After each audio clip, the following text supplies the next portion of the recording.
the 8th year of our marriage, Jerry and I hit a wall. And it was not a wall we could get through by ourselves. When we reached out for help to some very wise counselors, we were taught an abbreviated form of a simple, powerful skill called listen incarnationally. The only kind of listening I knew was for the purpose of defending, giving an opinion, or advising. Up to this point, we used a type of machine gun, rapid-fire communication.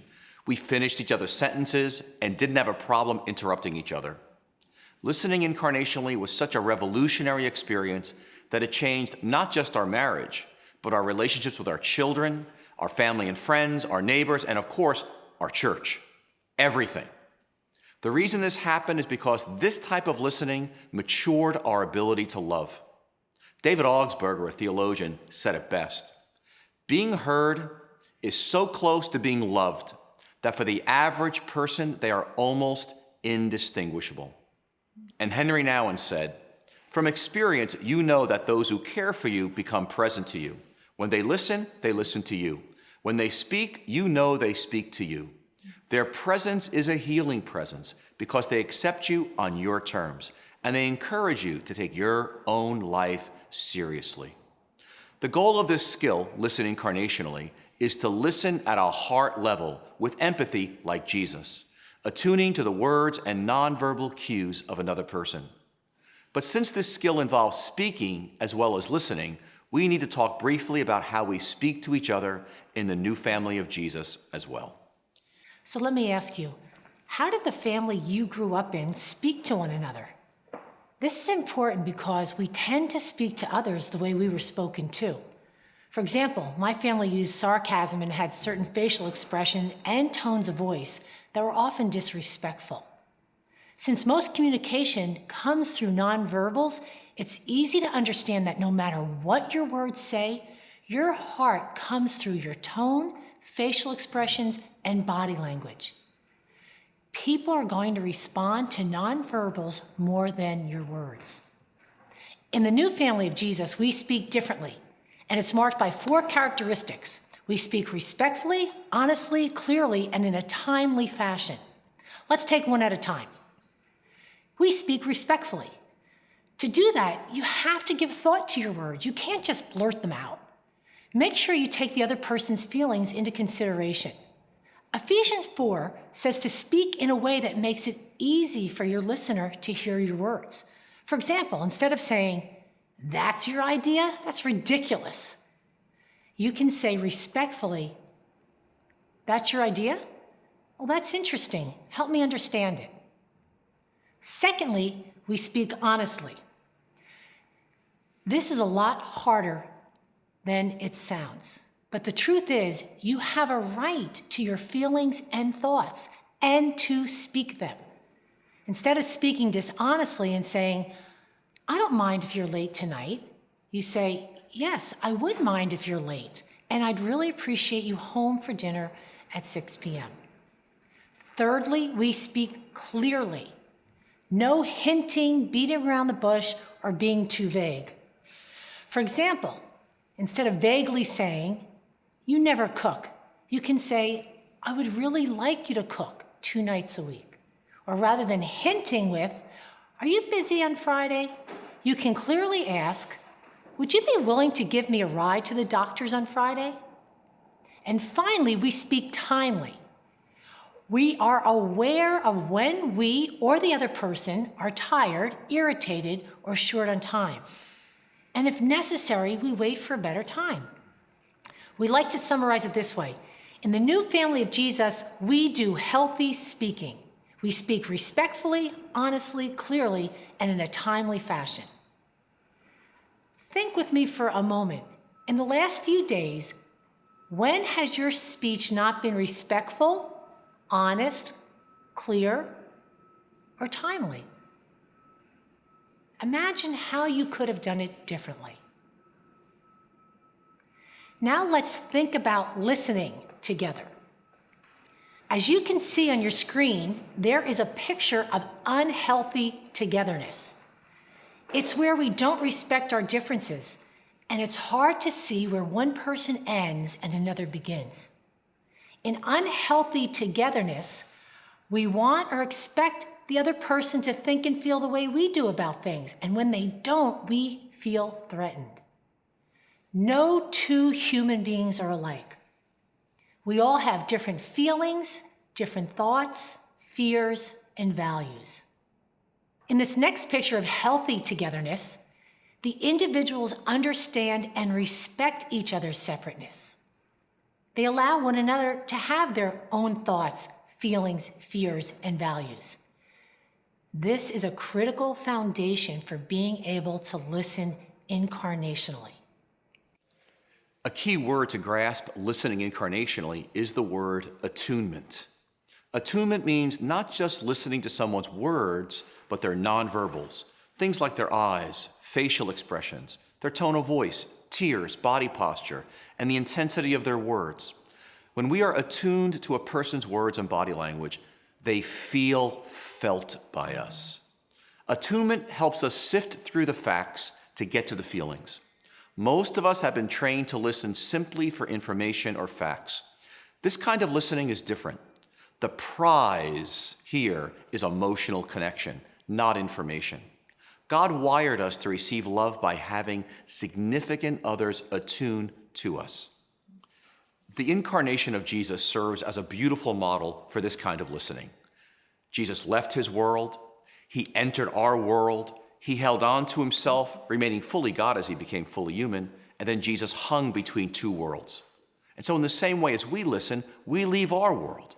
We enter another person's world. We hold on to ourselves, and like Jesus, we hang between the other person's world and our own.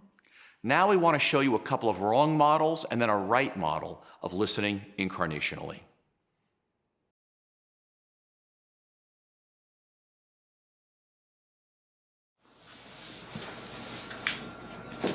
You got a sec? Yeah, come on in. They did the reviews at work today. Yeah, what happened there?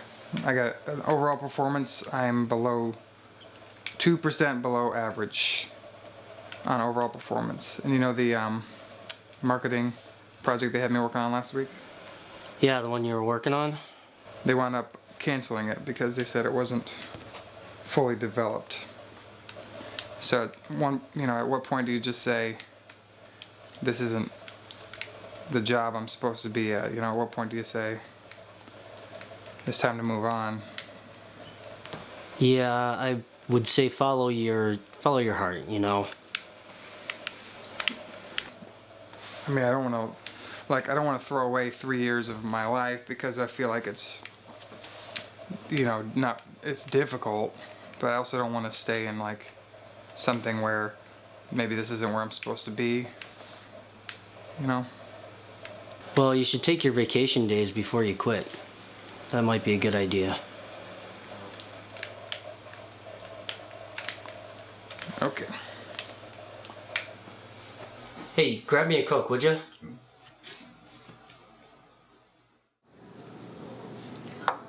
Hey, Dave. Hey, How are ya? I am good. Good. I was just heading to lunch and thought that if it's okay with you, I could bounce something off you. Oh, sure. So, I've been here for a year and I have that week of vacation time. And, I planned a little trip. I was gonna go to Colorado and get some skiing in and stuff. But the other day, I got a call from my parents and I found out that my mom has cancer. And, at some point, I totally, want to go see her and, travel down there, but I'm just kind of not sure what to do, if I should just, go there right away and cancel my vacation. I just wasn't sure what to do. Do you want to go? You want to go on vacation? Is that what you really want to do? Yeah. I mean, I planned it. It'd be fun. I just feel guilty, How'd you do that? I mean, I was like, if you know what you want to do, then just do it, So, it's good to see you. It's nice to see you too.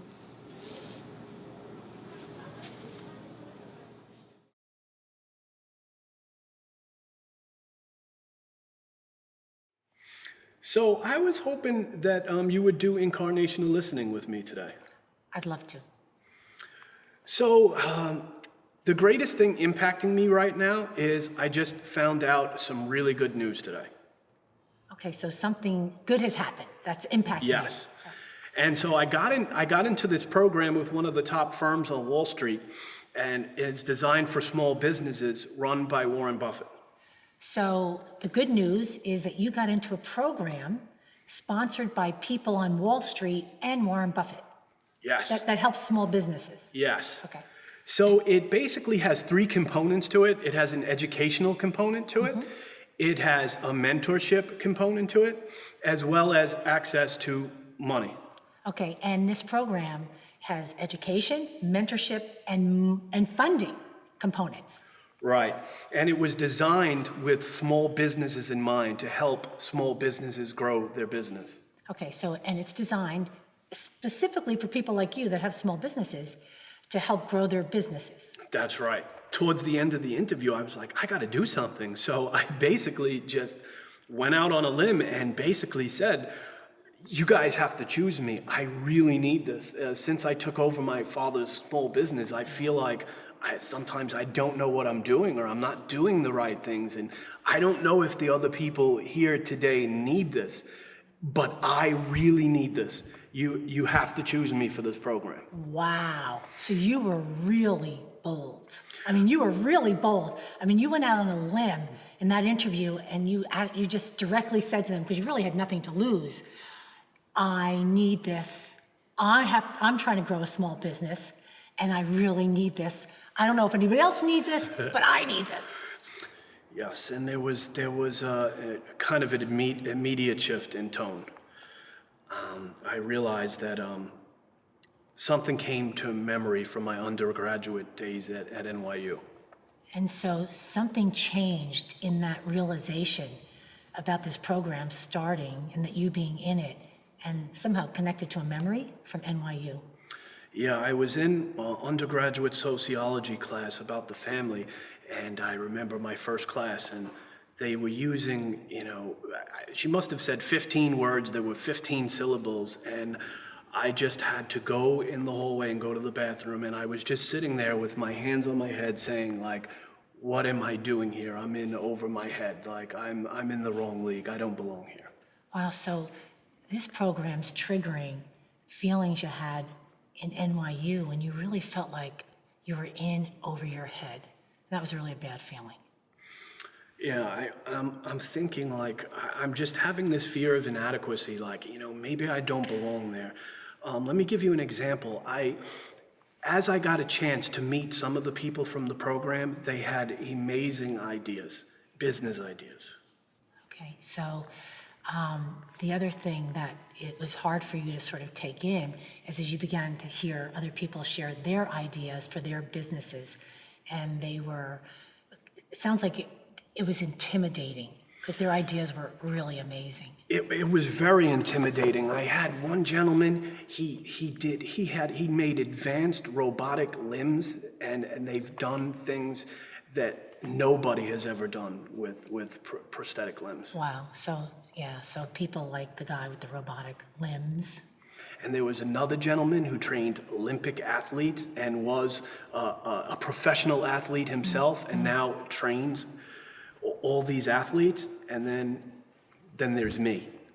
Okay, so you're hearing the stories of these other businesses, and you're getting more and more intimidated, and maybe even a little demoralized thinking about your own business. That's right.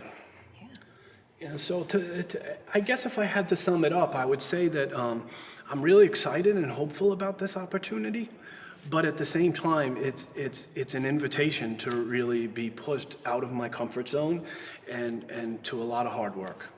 Wow. So it's an opportunity, but you're also going to be pushed out of your comfort zone into a lot of hard work. Wow. Yeah, that's right. Is there more? No. No, really? Out of everything you shared, what's the most important thing you would want me to remember? If the most important thing I'd want you to remember is that is that to a certain degree, that's what life is, right? There's some good things going on, and there are also some the feelings that are associated with that can be good and bad, and so it's balancing all of those tensions together, you know, and to be successful in life. So the most important thing you want me to remember is life, a lot of life is balancing these tensions of the good and the difficult. And any kind of success is going to take balancing those two things. You said it better than I was thinking that it came out. That was Good. perfect. Oh, you're welcome. Well, thank you, Josh, for sharing that with me. Thank you. Thank you for listening. You're welcome. Now that you've seen a model of listening incarnationally, let me just mention a couple of things. We know it looks wooden. People note this often when they see it for the first time. But trust me, it's a very different experience when you do it yourself. The structure is meant to provide guardrails to help you listen to the feelings and not just the words. For example, when we were beginners at this skill, I said to Pete, "I felt like you murdered me with your words." And Pete responded, "So you were a little angry with what I said."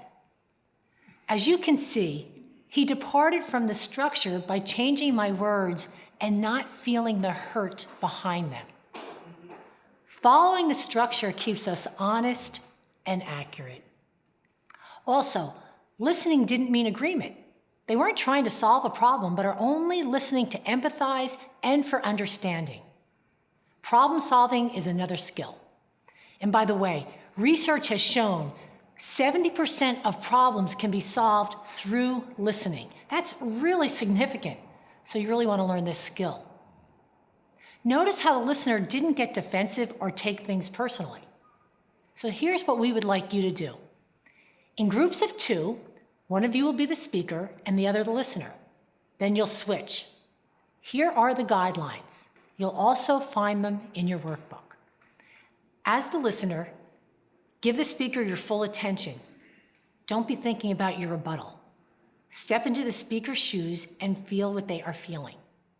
Avoid judging or interpreting. Reflect back as accurately as you can what you heard them say. When you think they are done, ask, "Is there more?" Because many times there is more. When they are done, ask them, "Of everything you have shared, what is the most important thing you want me to remember?" As the speaker, speak in the I. Keep statements brief. And if you are saying too much, the listener can tap you on the knee or the hand to pause you. Stop to let the other person paraphrase. If they didn't hear you correctly, let them know that.